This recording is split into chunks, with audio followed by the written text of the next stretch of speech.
அந்த மாமா தான் கூட்டிட்டு போனாரு அப்படின்னு சொல்லும்போது அந்த பர்சன் தான் யாருன்னா இன்னைக்கு கை கால் முறிவு ஏற்பட்டு ஹாஸ்பிட்டல் அட்மிட் ஆயிருக்கு கார்த்திக் அப்படிங்கிற பர்சன். இது இன்னும் ஒரு கொடூரமான விஷயம் என்ன அப்படின்னா, எனக்கு இதுல உதவியாக மோகன்ராஜ் அப்படிங்கிற என்னோட நண்பரும் நாங்க 2 பேரும் சேர்ந்து தான் அந்த குழந்தைய இந்த மாதிரி கூட்டிட்டு போய் சிசிடிவி கேமரால மாட்டிருக்காங்க, 2 பேரை கைது செஞ்சிருக்காங்க அப்படின்னு சொல்லும்போது என்னெல்லாம் சிசிடிவி கேமரால வந்திருக்கு அப்படின்னு முகம் நாய் கொதறியது போல இருக்கு, ரொம்ப சிரிஞ்சு போயிருக்கு, வாயெல்லாம் ஒரு மாதிரி கொண்டுட்டு இருந்தது, உடைக்கப்பட்டிருக்கு. தென்னந்தோப்புல வச்சு அந்த சிறுமியை பாலியல் குடிச்சு என்ன செஞ்சு கொலை பண்ணிட்டு அங்கிருந்து கூட்டிட்டு போய் அந்த குளத்துல தூக்கி போட்டதாக சொல்லப்படுச்சு. மதியம் ஈவினிங் வரைக்கும் குழந்தை இருக்கா, எங்க கிட்டதான் இருக்கா, என் கஸ்டடியில தான் இருக்கா, நல்லா இருக்கான்னு சொல்லிட்டு சடனா தான் அந்த எஃப்ஐஆர்ல சைன் வாங்கும்போது குழந்தை இல்லை, இந்த மாதிரி இறந்துட்டாங்கன்ற விஷயமே எங்க கிட்ட சொன்னாங்க. இது முதல் சம்பவம் கிடையாது, இது மாதிரி முன்னாடியே ஒரு 5 சம்பவங்கள் நடந்திருக்கின்ற சிங்கப்பெண் சிறப்பு அதிரடிப்படை திட்டம் 27th லான்ச் ஆகுது. முதலமைச்சர் அவர்களும்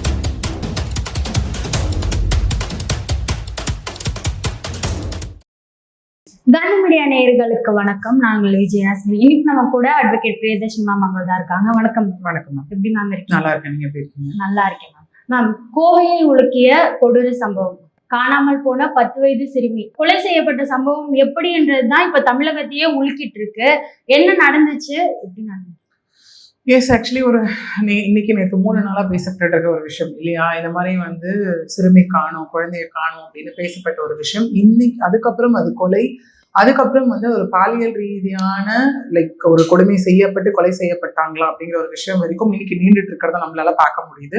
ஸோ இன்னைக்கு வரைக்கும் பார்த்தோம் அப்படின்னா, அதாவது மாறியான ஒரு தகவல்கள் இதுல இருக்கக்கூடியது நம்மளால பார்க்க முடியுது. அதாவது முந்தல் நாள் இரவு, தட் இஸ் 21st ஈவினிங் வீட்டுக்கு வெளியே குழந்தைங்களோட அவங்க ஃப்ரெண்ட்ஸோட விளையாடிட்டு இருந்த ஒரு சிறுமி நைட்டு வரைக்கும் வீடு திரும்பல அப்படின்னோடனே அவங்க பேரண்ட்ஸ் போய் தேட ஆரம்பிச்சிருக்காங்க. அப்படி தேட ஆரம்பிக்கும் போது அங்க விளையாடிட்டு இருந்த குழந்தைங்க ஃப்ரெண்ட்ஸ் கிட்ட கேட்கும் போது ஒருத்தர் கூட்டிட்டு போனாரு, அந்த மாமா தான் கூட்டிட்டு போனாரு அப்படின்னு சொல்லும் போது தான் இவங்க என்ன பண்றாங்கன்னா அந்த கன்சர்ன் பர்சனை போய் கேட்கறாங்க. அந்த பர்சன் தான் யாருன்னா இன்னைக்கு கை கால் முறிவு ஏற்பட்டு ஹாஸ்பிட்டல் அட்மிட் ஆயிருக்கு கார்த்திக் அப்படிங்கிற பர்சன்.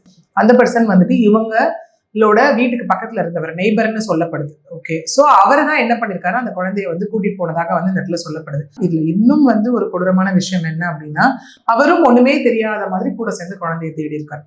பேரண்ட்ஸ் போய் அவங்க கிட்ட கேட்கறாங்க. கேட்கும்போது என்னாச்சு என்ன எதுன்னு கேட்கும்போது, ஆமா குழந்தைய நான் கூட்டிட்டு போய் சாக்லேட் வாங்கி கொடுத்து வீட்டுல கொண்டு திரும்ப விட்டுட்டேன், வேற ஒருத்தர் தான் திரும்ப கூட்டிட்டு போனாரு அப்படின்னு சொல்லி வாங்க நானும் சேர்ந்து தேடுறேன் அப்படின்னு சொல்லி முந்தின நாள் இரவுல இருந்து நேற்று மதியம் வரைக்கும் கூட சேர்ந்து குழந்தைய தேடி இருக்காரு. தேடும் போது தான் என்ன இருக்கு அப்படின்னா, போலீசாருக்கு ஒரு சந்தேகம் ஏற்பட்ட போது போலீசார் சூலூர் போலீஸ் ஸ்டேஷனுக்கு கூட்டிட்டு போய் விசாரிச்சிருக்காங்க. ஓகே, விசாரிக்கும் போதுதான் அவர் அந்த கன்ஃபெஷன் ஸ்டேட்மெண்ட் எல்லாத்தையும் ஒத்துருந்திருக்காரு. இந்த மாதிரி நானும் எனக்கு இதுல உதவியாக மோகன்ராஜ் அப்படிங்கிற என்னோட நண்பரும் இன்னொருவரும் இருந்தாரு. ஸோ நாங்க 2 பேரும் சேர்ந்து தான் அந்த குழந்தைய இந்த மாதிரி கூட்டிட்டு போய் பாலியல் வன்கொடுமை செய்து அப்புறம் இறந்துட்டாங்க. அதனால அங்க விட்டுட்டு போட்டுட்டு நாங்க கிளம்பிட்டோம் அப்படிங்கிற மாதிரியான ஒரு ஸ்டேட்மெண்ட் கொடுத்ததாக ஒரு தகவல் இருக்கு. ஓகே, இதுல இன்னும் காவல்துறை தரப்புல இருந்து அபிஷியலா இன்னும் எந்த ஒரு அடுத்த அனௌன்ஸ்மெண்ட்ஸும் நமக்கு வரல. ஸோ இந்த மாதிரியான ஒரு தகவல் இருக்கப்போ போலீசார் என்ன பண்ணிருக்காங்க, அந்த கார்த்திகை கூப்பிட்டு 33 வயதான கார்த்திக், இன்னொன்னு என்ன சொல்லப்படுது, நாகை மாவட்டத்தை சார்ந்த ஒரு கூலி தொழிலாளின்னு சொல்லப்படுது.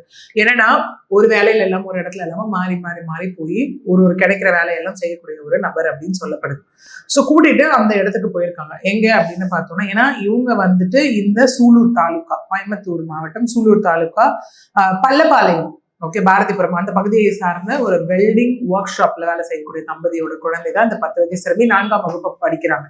இந்த குழந்தைய எங்க திரும்ப காவல்துறையினர் அவனை கூட்டிட்டு போறாங்கன்னா, இந்த குளக்கரை கண்ணம்பாளையம்ல இருக்கக்கூடிய குளக்கரை கூட்டிட்டு போய் தான் சொல்லும் போதுதான் அந்த சிறுமியோட உடலையே கண்டெடுக்கிறாங்க. என்ன நடந்திருக்கு அப்படின்னா, அங்க இருக்கக்கூடிய தென்னந்தோப்பு, ஓகே, இந்த தென்னந்தோப்புல வச்சு அந்த சிறுமியை பாலியல் வன்கொடுமை என்ன செஞ்சு கொலை பண்ணிட்டு அங்கிருந்து கூட்டிட்டு போய் அந்த குளத்துல தூக்கி போட்டதாக சொல்லப்படுது. ஸோ காவல்துறையினர் இது பண்ணி சிறுமியின் உடலை மீட்டு இஎஸ்ஐ மருத்துவமனைக்கு உடல் குறைவுக்கு அனுப்பி வச்சு இந்த பர்சனை அங்கிருந்து அரெஸ்ட் பண்ணும்போது தப்பியோட முயற்சி பண்ணும்போது அந்த செவர்ல இருந்து கீழே விழுந்ததுனால கை கால் வலது கை வலது காலில் எலும்பு முறிவானது ஏற்பட்டு ஒரு பக்கம் ஹாஸ்பிட்டல்ல மோகன்ராஜன் சொல்லக்கூடிய பர்சனையும் அரெஸ்ட் பண்ணி இங்க என்ன இப்போ அடுத்த கட்டமாக பண்ணியிருக்காங்க அப்படின்னா, சூலூர் குற்றவியல் நீதித்துறை நடுவர் நீதிமன்ற நீதிபதி முன்பு ஆஜர்படுத்தி 27ஆம் தேதி வரைக்கும் நீதிமன்ற கஸ்டடியானது இங்க பிறப்பிக்கப்பட்டிருக்கு. இதெல்லாம் ஒரு புறம் இப்படி வந்து போய்கிட்டு இருக்கு. ஓகே, இந்த சூழ்நிலையில தான் இங்க என்ன ஆச்சு அப்படின்னு பார்த்தோம்னா, நேத்து இரவு இருந்து இன்னைக்கு காலை 5:30 மணி வரைக்கும் பார்த்தோம்னா அவங்களுடைய பேரண்ட்ஸ், காலேஜ் ஸ்டூடெண்ட்ஸ், ரிலேட்டிவ்ஸ் எல்லாருமே வந்து அங்க சாலை மறியல்ல ஈடுபட்டதா சொல்லப்படுது. அதாவது சூலூர் காவல் நிலையத்துக்கு முன்பாக, அது வந்து கோயம்புத்தூர் திருச்சி அந்த சாலையில இருக்கக்கூடிய ஒரு காவல் நிலையம்.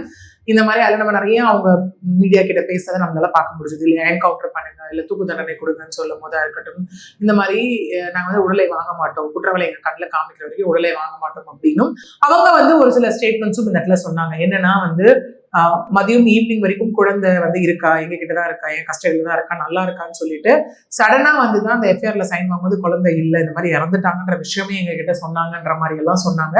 அதுக்கப்புறம் இங்க ஐஜி ரம்யா பாரதி அவர்கள் வந்து ஒரு சில விஷயத்த பேசி உறுதியளிச்சாங்க. இல்ல நீதிமன்றம் மூலியமாக அவங்களுக்கு உச்சபட்ச தண்டனை, கொடூரமான தண்டனை, அவங்க செய்த கொடூரமான செயலுக்கு தண்டனையானது வாங்கி தரப்படும் அப்படின்னு சொன்னதுக்கு பிறகாக அங்க இந்த சாலை மறியலை கைவிட்டு அவங்க அதுக்கப்புறம் வந்து அந்த உறுதியளிச்சதன் பேர்ல அதுக்கப்புறம் வந்து இன்னைக்கு வந்து மினிஸ்டர், எம்எல்ஏ அவங்கெல்லாம் வந்துட்டு இல்ல சார்ஜ் ஷீட் ஆனது வந்து இமீடியட்டா ஃபைல் பண்ணப்படும். இன்னொன்னு வந்து அடுத்தடுத்த நடவடிக்கையானது எடுக்கப்படும்.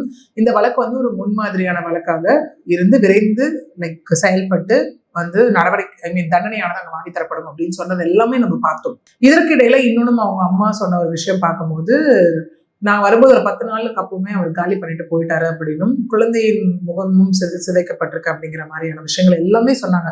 கூடவே அவங்க சித்தியா இன்னொருத்தவங்களும் பேசும்போது அங்க எம்எல்ஏ கிட்ட மினிஸ்டர் கிட்ட கேட்ட கேள்வி, இது முதல் சம்பவம் கிடையாது, இது மாதிரி முன்னாடியே ஒரு 5 சம்பவங்கள் நடந்திருக்குன்ற மாதிரி எல்லாமே அவங்க வந்து சொல்லப்பட்ட ஒரு விஷயம். விச் மீன்ஸ் அந்த பகுதியில திரும்ப திரும்ப இந்த மாதிரியான சம்பவங்கள் நடத்தப்பட்டு வந்துட்டு இருக்கு அப்படின்னு சொல்லக்கூடியதும் நம்மளால பார்க்க முடியுது. ஸோ இப்படி மாறி மாறி வெவ்வேறு மாதிரியான ஒரு தகவல் வர்றதை நம்மளால பார்க்க முடியுது. இப்போ அப்டேட் நம்ம பேசிட்டு இருக்கும் போது உடற்கூறாய்வானது வந்து இங்க முடிக்கப்பெற்று அவங்க பெற்றோர்கிட்ட வந்து உடல் ஒப்படைக்கப்பட்டிருக்கு அப்படின்னு சொல்லப்படுது. ஸோ இந்த போஸ்ட்மார்ட்டம்ல தான் நமக்கு முழுமையான ஒரு விஷயம் தெரிய வரும். என்னதான் அரெஸ்ட் பண்ணப்பட்ட பர்சன் நான் இதெல்லாம் பண்ணி கொலை பண்ணேன் அப்படின்னு ஒரு பக்கம் சொன்னாலும் அதை வந்து சயின்டிபிக்கலா ப்ரூவ் பண்றது வந்து போஸ்ட்மார்ட்டம் ரிப்போர்ட் தான். ஏன்னா இது வரைக்கும் பார்த்தோம் அப்படின்னா இந்த கொலை செய்தல், அப்புறம் வந்து கடத்துதல், கூடவே வந்து கொடூரமான காயங்கள் ஏற்படுத்துதல், அந்த செக்ஷன்ஸ் எல்லாம் ஃபைல் பண்ணப்பட்டதா சொல்லப்படுது. போஸ்ட்மார்ட்டம் ரிப்போர்ட்ல இது பாலியல் வன்கொடுமையா, கூட்டு பாலியல் வன்கொடுமை செய்யப்பட்டு இந்த சிறுமியோட உயிர் போயிருக்கா, இதனால உயிர் போச்சா, இல்ல அவங்க கொலை பண்ணாங்களா அப்படிங்கிற விஷயங்கள் எல்லாமே தெரிய வரும்போது நமக்கு இந்த எஃப்ஐஆர் ஆனது இங்க ஆல்டர் பண்ணப்படும். இப்போ இந்த சம்பவமானது இது முதல் முறை கிடையாது, இதுக்கு முன்னாடி நிறைய நடந்திருக்குன்னு சொல்லுவாங்க. அது வந்து வெளியே வந்திருக்கா அந்த மாதிரியான விஷயங்கள்லாம். அது மட்டும் இல்லாம இப்போ கைது செய்யப்பட்டிருக்க இந்த 2 பேருக்கு ஏதாச்சும் குற்ற பின்னணி இருக்கா?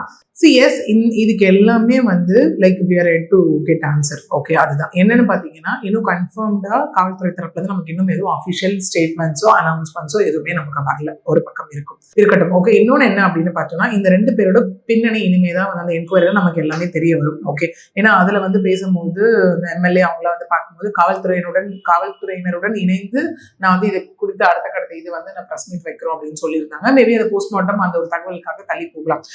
இதுக்கிடையில தான் இங்க பார்க்கும்போது பார்த்தோம் அப்படின்னா ஐஜி ரம்யா பாரதி அவர்களா இருக்கட்டும், இல்லைன்னா இங்க நம்ம பார்க்கும்போது வந்துட்டு அதாவது ஏடிஜிபி மகேஸ்வர் தயாள் அவரா இருக்கட்டும், இல்ல டிஜிபி சந்தீப் ரைரத்தோரா இருக்கட்டும், அவங்க எல்லாம் இப்ப வந்து அங்க போயிட்டு கள ஆய்வு வந்து மேற்கொண்டுட்டு இருக்கிறது நம்ம எல்லாம் பார்த்துட்டு இருக்கோம். ஓகே, இது ஒரு புறம் இருக்க. இன்னொன்னு வந்து இங்க வந்து இந்த குற்ற சம்பவம் எப்படி நடந்ததுன்னு ஒரு பக்கம் என்கொயரி, அதை விசாரிக்கக்கூடிய காவல்துறை அதிகாரிகள் சிசிடிவி இதெல்லாம் கரெக்டா தான் விசாரிக்கிறாங்களான்ற ஒரு பக்கமும் இங்க வந்து இந்த ஐஜி டிஜிபி தலைமையில வந்து ஒரு பக்கம் போய்கிட்டு இருக்கிறது நம்மளால பார்க்க முடியும். ஓகே, இன்னொன்னு அங்க வந்து எம்எல்ஏவும் மினிஸ்டர் அவர்களும் வந்து இந்த லைக் பிரஸ் அட்ரஸ் பண்ணும்போது சொன்ன விஷயம் என்ன அப்படின்னா, இல்ல இங்க வந்து இந்த குளமும் ரோடும் ஒன்னாக இருக்கும், செவர் வந்து எழுப்புவதற்கான எல்லா வேலைகளையும் தொடங்க சொல்லியிருக்கும். சிங்கப்பெண் சிறப்பு அதிரடிப்படை திட்டம் வந்து 27th லான்ச் ஆகுது.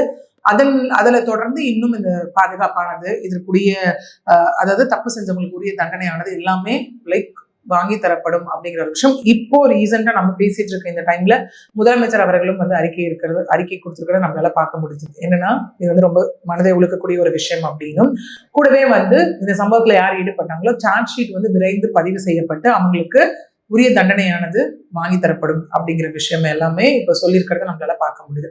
இதுல என்ன அப்படின்னா அவர் பேசும்போதும் சொல்லியிருந்தார், அந்த எம்எல்ஏ பேசும்போதும் 2.5 வருஷத்துக்கு முன்னாடி இந்த மாதிரி ஒரு கம்ப்ளைண்ட் ரெஜிஸ்டர் ஆச்சு, அது எதை பத்தியும் நாங்க கேட்டிருக்கோம் அப்படிங்கிற ஒரு விஷயம் சொல்லப்பட்டிருக்கு. இதற்கப்புறம் என்ன மாதிரியான சம்பவங்கள் அப்படின்னும், இன்னொரு பக்கம் வந்துட்டு இந்த 2 பேரோட குற்ற பின்னணி ஏதாவது இருக்கா, இந்த 2 பேரும் வந்து இதான் ஃபர்ஸ்ட் டைமா, இல்ல அவங்களுக்கு என்ன உள்நோக்கம் இருந்தது. ஏன்னா அவங்க அம்மா கிட்ட கேட்கும்போது இது உங்களுக்குள்ள ஏதாவது வந்துட்டு லைக் இது இருக்கா, இது ஏதாவது இருக்கா, முன்விரோதம் ஏதாவது இருக்கா அப்படின்னு கேட்கும் போது இல்லைன்ற மாதிரி சொல்லியிருக்காங்க. அப்படியே என்னதான் ரிவெஞ்ச் ஆஸ்பெக்டா இருந்தாலும் இந்த மாதிரி ஒரு செயல் அப்படிங்கிறது ரொம்ப கொடூரமான ஒரு செயல் தான் இல்லையா. சோ இது சம்பந்தப்பட்ட விஷயங்கள் எல்லாமே நமக்கு இனிமேதான் ஒவ்வொன்றா தெரிய வரும்.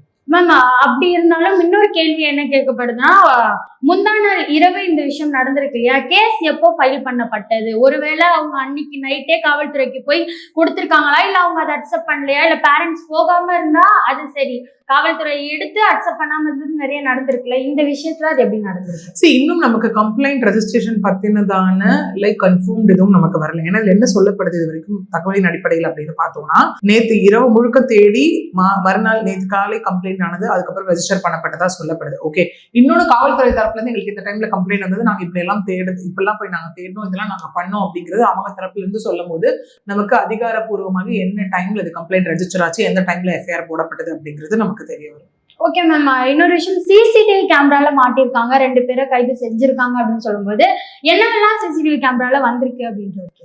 இப்ப இந்த சிசிடிவி எல்லா கேஸ்லயும் நம்ம பார்க்க போனா சிசிடிவி பெரிய ஒரு லைக் ஆதாரமா அமைஞ்சிருக்கு இல்லையா. எல்லா இடத்துலயும் இதே கோயம்புத்தூர்ல வந்துட்டு அந்த ஏர்போர்ட் பக்கத்துல மனைவி விஷயமா இருக்கட்டும், விளாத்திக்குளம் விஷயமா இருக்கட்டும், இதுக்கு முன்னாடி நடந்த சம்பவம் எல்லாமே இருக்கட்டும், நமக்கு சிசிடிவி அப்படிங்கிறது ஒரு பெரிய ஒரு ஆதாரமாக இருந்திருக்கு. இதுக்கு முன்னாடி நடந்த வாய் பேச முடியாத காது கேளாத பெண், அவங்களை வந்து பாலியல் ரீதியான வன்கொடுமைக்கு ஆளாக்குனதா இருக்கட்டும், கார்ல கடத்திட்டு போய் ஆளாக்குனதா இருக்கட்டும், இந்த மாதிரியான எல்லா விஷயங்களையும் முதல்ல வந்து நமக்கு ஒரு பெரிய ஸ்ட்ராங் எவிடன்ஸா பார்க்கப்படுது சிசிடிவி அப்படிங்கிறது ஒரு விஷயமா இருக்கு. இதுல சிசிடிவில என்ன மெயினா பார்த்து இவங்க வந்து போலீசாருக்கு சந்தேகம் ஏற்பட்டிருக்கு அப்படின்னா, இந்த 2 வீலர்ல அந்த சிறுமி வந்து உட்காந்துட்டு போறதா இருக்கட்டும், இல்ல அந்த குளக்கரை பகுதியில இவங்க நடமாடிட்டு இருந்த விஷயமா இருக்கட்டும், இதெல்லாம் சிசிடிவில உறுதிப்படுத்தப்பட்ட ஒரு விஷயமா இருக்கு. சிறுமியை கடத்தி கூட்டிட்டு போறாங்க, இன்னொன்னு பாலியல் கொடுமை அப்படின்றது இன்னும் வரைக்கும் ரெஜிஸ்டர் ஆகல அப்படின்னா, 3 விஷயம் இருக்கும். ஒண்ணு பணத்துக்காக, இன்னொன்னு ரிவெஞ்ச் எடுக்கிறதா இருக்கணும், இன்னொன்னு பாலியல் துன்பம். இப்படி பணமும் இல்ல, ரிவெஞ்சும் இல்ல அப்படின்னா இது இப்படி இருக்க வாய்ப்பு இருக்கா? ஏன்னா இங்க அங்க பேரண்ட்ஸ் சொல்லும் போது விஷயம் அதான் சொன்ன மாதிரி என்னன்னா, முகம் வந்து நாய் கொதறியது போல இருக்கு, ரொம்ப வந்து சிரிஞ்சு போயிருக்கு, வாயெல்லாம் ஒரு மாதிரி கொண்டுட்டு இருந்தது, உடைக்கப்பட்டிருக்கு, உடல்ல காயங்கள் இருந்தது அப்படின்றது எல்லாமே அவங்க சொல்றாங்க இல்லையா. இதுதான் பாலியல் வன்கொடுமை செய்யப்பட்டு சிதைச்சாங்களா அந்த சிறுமிய, இல்லை என்ன மாதிரியான விஷயங்கள் எல்லாமே நமக்கு சொல்ல போறது அந்த போஸ்ட்மார்ட்டம் ரிப்போர்ட் தான். போஸ்ட்மார்ட்டம் ரிப்போர்ட்ல நமக்கு தெளிவாக தெரிய வரும் இது என்ன மாதிரியான கொடுமைகள் அந்த சிறுமிக்கு நிகழ்த்தப்பட்டிருக்கு அப்படின்னு சொல்லி அதை வச்சு நம்ம வந்து அதை சொல்லலாம். நீங்க சொன்ன மாதிரி தமிழ்நாடு முதல்வர் அவர்கள் கடுமையா இதை வந்து தண்டிக்கப்படும் அப்படின்னு சொல்லியிருக்காரு. இதுக்கு முன்னாடி இந்த ஆட்சியில இந்த மாதிரியான விஷயங்கள் நடக்கும்போது அதே போக்சோ சட்டம் தான் கொடுத்தாங்க. இதுலயும் அப்படிதான் நடக்க போதா, இல்ல ஆட்சி மாதிரி தூக்கு தண்டனை அந்த ரேஞ்சுக்கு போக வாய்ப்புகள்? சிஎஸ் நீங்க பாத்தீங்கன்னா அதே போக்சோ சட்டத்துக்கு கீழேயும் அதே கிரிமினல் ஆக்ட் பிஎன்எஸ் ஆக்ட் கீழேயும் தான் வந்துட்டு இந்த தூக்கு தண்டனையானது கொடுக்கவே பட்டிருக்கு. ஓகே, ஏன்னா வேற ஆக்ட் கீழே கொடுக்கப்படலை இந்த இடத்துல, சரிங்களா. ஏன்னா அந்த கிரிமினல் ஆக்ட்ஸ் அப்படிங்கிறது இங்க என்னன்னா சார்ஜ் ஷீட் ஃபைல் பண்ணப்பட்டது, பட்டு எவிடன்சஸ் எல்லாம் ரொம்ப ப்ராப்பரா அதுல கொடுக்கப்பட்டு அந்த எந்த மாதிரியான நிரூபிக்கப்படும் போது அந்த தண்டனையானது அப்படின்றது இருக்கு. இங்கேயுமே இப்ப பார்த்தோம்னா பிஎன்எஸ் ஆக்ட் கீழே இருக்கட்டும், இல்ல இதெல்லாம் நிரூபணமானால் பாலியல் ரீதியான வன்கொடுமைகள் எல்லாம் நிரூபணமாகும் பட்சத்தில் கண்டிப்பா எஃப்ஐஆர் ஆனது அங்க ஆல்டர் பண்ணப்பட்டு போக்சோ செக்ஷன்ஸும் உள்ள இன்க்ளூட் பண்ணப்படும். அங்கேயே ஆக்ட் சொல்ற விஷயம் என்ன அப்படின்னா, உச்சபட்ச தண்டனையாக லைஃப் இம்ப்ரிசன்மெண்ட் டு டெத் பெனால்டின்னு ஆக்டே சொல்லக்கூடிய ஒரு விஷயமா இருக்கு இல்லையா. சோ இது எல்லாம் நிரூபணமாகும் பட்சத்தில் சார்ஜ் ஷீட் ஃபைல் பண்ணப்பட்டு ட்ரையல் ஸ்டார்ட் ஆகி முடிகிற பட்சத்துல நம்ம எவிடன்ஸ் ஸ்ட்ராங்கா இருக்கு அப்படின்ற ஒரு விஷயத்துல நம்ம டெத் பெனால்டி அப்படிங்கிற ஒரு விஷயம் உச்சபட்ச தண்டனையாக இங்க இருக்கும்.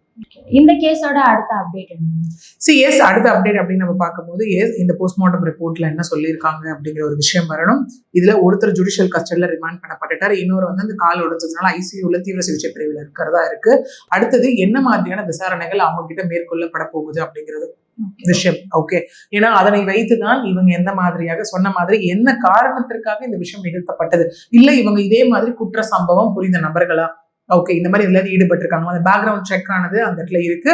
காவல்துறை தரப்புல இருந்து சொன்ன மாதிரி எப்போ இவங்க கம்ப்ளைண்ட் கொடுத்தாங்க, எப்ப கம்ப்ளைண்ட் எடுத்தோம், நாங்க என்ன மாதிரியான நடவடிக்கைகள்லாம் இது வரைக்கும் எடுத்தோம் அப்படிங்கிறது எல்லாமே இதுல நமக்கு இருக்கக்கூடிய அடுத்த கட்ட அப்டேட்டா இருக்கு. மிக முக்கியமான விஷயம் அடுத்தது இதுல போஸ்ட்மார்ட்டம் ரிப்போர்ட் தான். அந்த ரிப்போர்ட்டை வைத்துதான் இந்த எஃப்ஐஆர் ஆனது ஆல்டர் பண்ணப்பட போகுதா, அடுத்த கட்ட நகர்வு என்னென்ன அப்படிங்கிறது எல்லாமே நம்ம இதுல சொல்ல முடியும். மேம், குற்றவாளிக்கு என்ன தண்டனை வரப்போகுதுன்றது, கடுமையான தண்டனை வரும்ன்றது தெரியும். கூட இருந்த அந்த மனோஜ்குமார் அப்படி அவர் கூட மட்டும்தான் இருந்து சப்போர்ட் பண்ணிருக்காரு அப்படின்னா அவருக்கு எந்த மாதிரியான தண்டனை? சிஎஸ் இங்க அதுவும் வந்து நமக்கு இன்னும் தெரியாத ஒரு விஷயமா இருக்கு. மனோஜ்குமார்ன்ற பர்சன் வந்து எந்த வகையில உறுதுணையாக இருந்தாரு அப்படிங்கிறத பொறுத்துதான் இங்க தண்டனையானது மாறுபடும். ஓகேவா? அவர் இன்னொன்னு என்னன்னா, இங்க சிசிடிவி ஒண்ணு, இன்னொன்னு இங்க சொல்லப்பட்டிருக்கு என்னன்னா, 2 பேரோட போன் சிக்னல்ஸும் இங்க வந்து ட்ரேஸ் பண்ணப்பட்டதா சொல்லப்படுது. ஓகே, ஏன்னா அவங்க எப்ப பேசிக்கிட்டாங்க, எந்த டவர் லொகேஷன்ல இருந்தது, அது எல்லாமே திரும்ப அதுவும் ஒரு பெரிய ரோல் இருக்கும் இந்த கேஸ்ல. ஓகே, சோ அப்படி இருக்கிற பட்சத்துல வந்து நம்ம பார்த்தோம் அப்படின்னா, அந்த எனக்கு அவர் துணையாக இருந்தார், உறுதுணையாக இருந்தாருன்னா எந்த வகையிலன்றது இல்ல, அவரும் கூட சேர்ந்து, நான் தான் சொன்னேன் இல்லையா முதல்ல, இது பாலியல் வன்கொடுமையா, கூட்டு பாலியல் வன்கொடுமையா, இல்ல அந்த சிறுமியை கொலை செய்ததுல இவருக்கும் பங்கு இருக்கா அப்படிங்கறது எல்லாமே வைத்துதான் அவருக்கு எந்த மாதிரியான தண்டனை அப்படிங்கறதே இங்க வந்து உறுதி செய்யப்படும். சமுதாயம் சார்ந்த நிறைய விஷயங்களை படிக்கிறதுக்கு நன்றி. நன்றி.